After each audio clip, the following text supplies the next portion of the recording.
Let's ask the market veterans. Ajay Bagga is joining us along with Sunil Subramaniam. Let's get straight into it, gentlemen. Ajay, the Nifty has finally crossed its 100-day moving average for the first time this year. And the Bank Nifty has also closed above the 200-day moving average. How significant are these technical levels to you? Are we now in a confirmed uptrend, or is there still a risk of a pullback? See, in these days of Trump, you can't say anything with great certainty. But what we know is markets are forward discounting mechanisms. I have been saying, Vikram, on your show for nearly a month now, that the economy probably bottomed in September. The corporate earnings probably bottomed in December. If not, by March, we should see a bottoming. We had an earnings recession in India, whereby for the whole year, earnings grew by about 5.5% for the benchmark indices and 7-8% for the broader indices. So that is seeming to be coming to an end. Some indicators to share with you. Capex, which used to hit about 90,000 to 100,000 crores a month in 2023 and in January 2024. That government capex had gone down as low as 20,000 to 24,000 crores for 4 months in the middle of last year. That was the big issue with the economy that we were seeing. That capex has come back to 91,000 crores in December. And January, we are expecting that we have crossed 100,000 crores of capex spending. Orders are coming through. Liquidity is being released.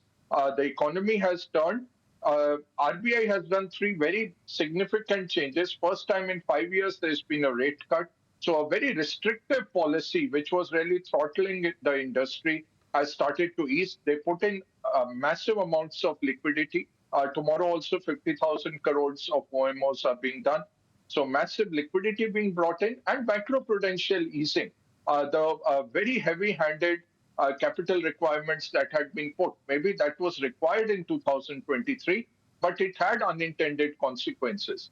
So fiscal recovery, monetary easing, and third, what you have got now is flows coming back. So as our valuations have trended towards the median of last 10 years, more and more foreign investors will find India an attractive proposition. Some Trump uncertainty has also helped that. We have seen flows going into Europe, flows going into Japan.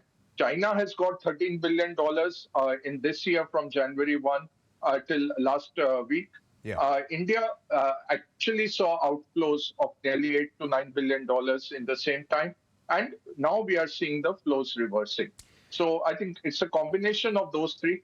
I'm not a technical guy, so I can't tell you these 100 DEMAs and 200 DEMAs. I shouldn't pretend to. But fundamental recovery. Yes. You know, I mean, I take that point very well. It's just that, is there more that we are seeing in a technical kind of pullback than the real fundamentals is the real question. Sunil, when you see a number like 35 lakh crore rupees, in addition to market cap for BSE listed companies for the month of March alone, what is your larger takeaway? For the first time in months, we are seeing all the major sectoral indices close in the green. Last week, only 2 stocks out of the 50 in the Nifty, they ended in the red. So is this just short-term momentum that we're looking at, or do you see there is a deeper shift in sentiment in the markets? I think there is a shift in sentiment, undoubtedly. But I support all of the points that Ajay has raised. Right? All of them are very valid points. But I think one point which I want to say is actually, if you see, the market is moving based on domestic institutional investors' decision-making. Why do I say that? Because if you see, right through the FII selling, the domestic mutual funds have received average of 30 to 40,000 crores per month from investors, of which 25,000 crores has come through a SIP book. Now, they have been buying. So that's why you see the actual fall in the large caps has been far less, because DMIs have been buying into that, right? So what has happened is, unfortunately, they couldn't, though there's a one-to-one match between the amount of DII buying and the FII selling, still the large caps corrected because not all of the money could be deployed into the large cap.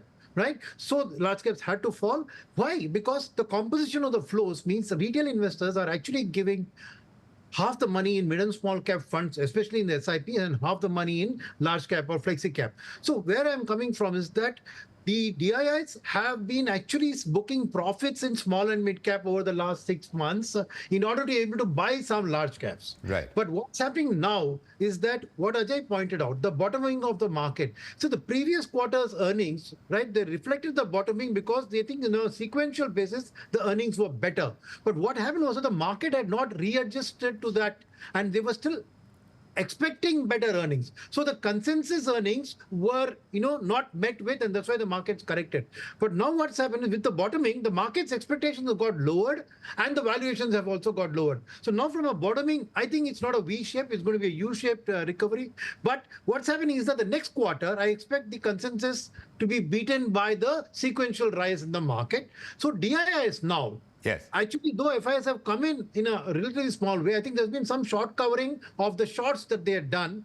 Those were covered. Part of the reason for the rally from the FI side is that genuinely FI long only flows also have started. But as the DIs now, what they're doing is they are selling into the large caps, the profits they made in sectors like IT, and they are now rediverting it back to the mid caps where they don't see a threat of the April earnings coming through. Right. So what I'm saying is the shift in the thought process of the DIIs is what I think is reasonable. And that's why I feel it's reasonably sustainable, because as of last month, I saw almost 3 lakh crore of cash lying with just mutual funds. Right. Add to that the PMS, the IIF, and the insurance companies. And so it is sustainable, but for the real explosion in the market, for it to go up on a V-shaped recovery, I think both the Trump reciprocal tariff clarity coming through in the month of April and the earnings season that starts from 10th April, right, will tell you which sectors and stocks are giving a good guidance for 25-26. But and that's when the real decisive move will happen. But both of you seem to be sure that there is a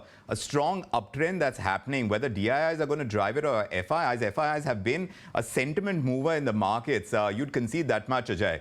You know, the key reason why we're seeing this rally where FIIs have turned these net buyers, and you alluded to that as well, in 3 of the last 4 sessions after the months of outflows that we've seen. So one wonders if that is going to be sustained, or the global uncertainties, including Trump's reciprocal taxes, could actually spook FIIs again, because all this improving macro data, the fair valuations, they're being credited for FIIs actually turning bullish. But do you think India still offers a valuation cushion, Ajay? Yeah, we do. And I'll tell you one thing, 80% of the global flows last year, Vikram, 80% equity flows globally went into the US market, which is 30% by economy, but 60% by market cap. That is the huge exceptionalism that America has enjoyed for the last 3 years. It's running a fiscal deficit of 6%, $36 trillion of debt, more than $1 trillion of interest servicing every year, and 6% fiscal deficit. Price earning ratio of 24, with the top 7, the magnificent 7, accounting for a huge portion of the increase in the market cap as well as the returns, and being very highly valued. Right. So from that market, money is shifting to Europe, money is shifting to Japan, money has shifted to China. $13 billion has moved into China, and it's coming back to India. India at 20-21 times is no longer that expensive. When historically we are at about 22, we are near to 10-year median valuations with an improving macro helping our markets. Right, fair enough. Sunil, we are talking about the US and its treasury yields as well, and they seem to be cooling off. It seems to be a major driver of this rally as well. If yields start rising again, do you see this party ending abruptly, or how closely should investors be actually factoring in the Fed's next moves? You think that commentary has come through the last time? Do you think the markets have already priced that in? I think so. See, and I'll tell you why. Because the fact of the matter is Trump wants a rate cut. Yes. Powell is not yet agreeing, saying your tariffs are going to create tension, right? And Powell also said that Trump can't fire me. Now, who's going to yield now? Trump or Powell? Now, Trump is a businessman, right? He's pragmatic. So whether it's reciprocal tariffs or direct tariffs, he's a businessman who will get to the negotiating table. Because for him, the interest rate cut is critical because if America has to be competitive, right? That's number one. Number two is that a strong dollar is not what Trump wants, because if he wants to make America great again, it has to export, and a stronger dollar hurts American exports. So the rate cut plus he wants a weaker dollar, and already from 109 we have seen the move to 104. And the third thing is that from a perspective of America itself, right? If the Trump session is not to come through, that is a recession, then he has to strike a balance, right? In terms of, and here India is in a sweet spot, because I think a lot of the noise around China, Canada, Mexico, Trump can easily shift those buying to India under the table, negotiating with India hard, of course, but that would then help him not have the full impact of the tariffs hit the American public, right? See, remember one thing, the tariffs go into the American government's coffers.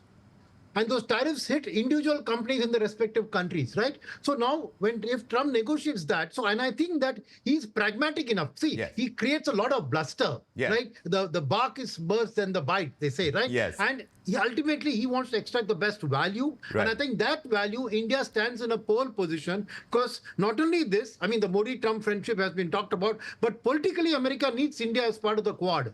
So I think it's a relationship going in the right direction. Okay. And so I'm not pointing this out from India perspective, Yes. but I'm saying from Trump providing a cushion to Powell, saying, hey, I'm on the right track, help Right. me with the rate cut. I think Right. that's the step which will happen. Right. And so a weakening dollar, the drop in US Treasury yields, all of these are very positive for Right. flows into emerging markets. and like you said, $5 trillion of market cap of US, which is more than India's market cap, has got wiped out. When you say wiped out, the early sellers made the money. Yes. So my sense is those who put money in equities in US are sitting on flush with cash, Right. which they need to redeploy. So Right. that gives me the confidence that Yes. India can be a favorable play for them. And top it all, Yeah. oil prices. I just read news that OPEC is looking to, again, hike the outputs. Yes. So I think a reasonably stable oil price is very positive for India. All right. So you're looking at several cues, global cues that could actually work. But Sunil did talk about earnings growth. So as far as you're concerned, Ajay, when you see earnings growth and the possibility that they will have to play that catch-up game, are we seeing early signs of that happening, that revival? Is this rally running on hope rather than actual corporate performance? What do you think is happening on the earnings front now? Still spotty, but we had a flat year last year, virtually flat. We'll make about 1,040 to 1,060 rupees on EPS on Nifty this year when the March numbers come in. We are looking at a 1,200 number. 1,220, 40 was the earlier number. It got brought down after the September and December earnings to just around 1,200. FY27, it goes up to 1340, 1360. So there is growth, Vikram. Right. There is growth factored in. And I would look at a Nifty EPS in the range of 250 to 270 rupees for March. That's what we would be shooting for. All right, fair enough. And Ajay, realty, PSU banks, energy stocks, they've led the charge in recent times. Are these sectors still a buy to you, or is it time to rotate into something else? IT is a dark horse. IT, you will get very poor numbers again. That's what discounted it, the way IT index has fallen. So constant currency numbers will come at 2 to 4% kind of growth. So we are waiting for a fall in IT to get in, because as soon as Trump gets even near to sanity, you will see IT orders coming in. So Right. This is the time to position in IT. Financials is a no-brainer. Financials will keep funding the India growth story. So we have to be in financials. Industrials are coming back. Remember that 20,000 crores is going to 90,000 crores, going to 100,000. Who are the immediate beneficiaries? Are these erectors? Are these installers? Are these EPC companies? Are these road companies, infra companies? Then the suppliers into them, then power, then energy, real estate, because that top 10% is flush with cash, the whole ecosystem for financing their real estate purchases is working very, very well. And the EMIs are affordable. Rates are coming down further. So a big stimulus coming again on April 9th, RBI cuts. We are expecting 3 more rate cuts within this year. And with the Fed cutting another 2 to 3 times, it will give monetary space to RBI. Good news is 2 very pragmatic ex-IAS gentlemen, Secretary, Government of India level very seasoned professionals now running SEBI and RBI. That's going to help a lot. And on the policy side, Vikram, Yes. I think this is a redux of 1991. The size of the opportunity, what Sunil was mentioning. I'll just give you one example. Electronics export to China are 135 billion. Vietnam does 35 billion. We have reached 15 billion in 3 years. We can easily take on Vietnam, at least do 35 billion in 2 years, and aspire that in 6 to 10 years we reach a 130 billion. Right. That's the size of the opportunity. Today, Nirmala Sitharaman spoke on the GST that the break-even number is probably near to 11.5, 11.8. Cut the rates, cut the taxes. People are really groaning under very high taxes. Right. This is the time to do a Manmohan Singh 1991 to India, cut through the bureaucratic flab and give that opportunity. Opportunity is $3.3 trillion per annum is the exports into the US of goods. 800 billion is your services into US. That's the opportunity staring India with our 400 billion of goods exports and 250 billion of services. So I think policymakers, if we get fiscal reform, monetary reform is okay. Policy reform, 1991 redux is what we need. Well, I hope the finance minister is tuned in to our conversation. But Sunil, talking about the regulators that Ajay brought up, SEBI for one is doubling the disclosure threshold for FPIs from 25,000 crore rupees to 50,000 crore rupees. And now it requires large FPIs to reveal their ultimate ownership. Do you think this strikes the right balance between transparency and ease of doing business? Absolutely. And I think that, when you raise these thresholds, you'll just create that you need to do less splitting of the money to avoid the disclosures. Right. So I think that FIIs are smart enough to figure their way around. So I think this is very good. This is very, very positive for that. And just one point I want to add to what Ajay said is that this 100,000 crores of tax giveaway is going to flowing to the economy from April onwards. Part of it is going to consumption through higher EMI affordability, and part of it will come into savings and investments through the stock market or through insurance. So I think that's a big driver for earnings growth for next year from the urban middle class. And I think easing inflation is something that will help them increase disposable surplus. So those are positives which I wanted to add to what Ajay said. Very quick question. Sunil, to you first. You just pick one of this. Nifty at 25,000 first or a 5% correction? Nifty 25,000 before a 5% correction. I think the market is not going to support a correction of that depth now with the DIIs flush with cash. Right. So I don't think so. A 5% correction is going to happen before the Nifty hits 20. And Ajay, is it time to go all in on PSU banks, or is the easy money already made? No, go in. It will do very well. They made in 9 months, they made 159,000 crores already. Last year, whole year, they made 104,000. So it's a huge turnaround story. There's no NPA issue. And with the rate cuts, treasury gains will also come. Go in. Private sector banks first, PSU banks second. But one request, Vikram. When you call Sunil Saab and me, please give us at least half an hour. Give you half an hour. This is so important. And I get this from all our viewers as well, that we must give enough time when both of you are joining us on the show. I get that kind of feedback as well. Sunil, one stock to hold for the next 3 months? No, I don't answer stock questions. You won't. Ajay, will you? I can't answer. See, all the good guys are complianced out. I could give a very decent answer and I would make sure I'm not manipulating. But I am tied by compliance. Right, fair enough. And who will decide this market's fate first, the Fed or FII flows? Ajay. Fed. FI flows. FI flows are coming. Sunil, you agree? Fed doesn't act before June. Fed will act now in June, not before that. I think it's going to be the third player. I think the DIIs will decide, Vikram. Right. I think DIIs are the ones with the cash, and the broader market is controlled by the DIIs. FIIs control only the large cap. Right. So I think that, and whatever FIIs buy in large cap, DII is going to sell into that. Right. So I think the gains will be larger in the mid and small cap thanks to DII buying. They will drive the returns. Very good. Very Well, true. the moving piece is, of course, as far as Trump is concerned, and he will be a moving piece as far as his entire tenure is concerned. So we've got to start factoring that in. But the markets seem to be quite sanguine, and the opportunities, like being pointed out by both our market experts, seem to be right there before us. Thanks very much for filling us in on your thoughts about the direction that the markets are likely to take. And we'll keep this in mind, Ajay. We'll have longer conversations, especially when both of you are joining us on the show. That's the ask of the audience as well. Thanks very much for joining us on India Tonight. Thank you. Thank you. Cheers. Thank you.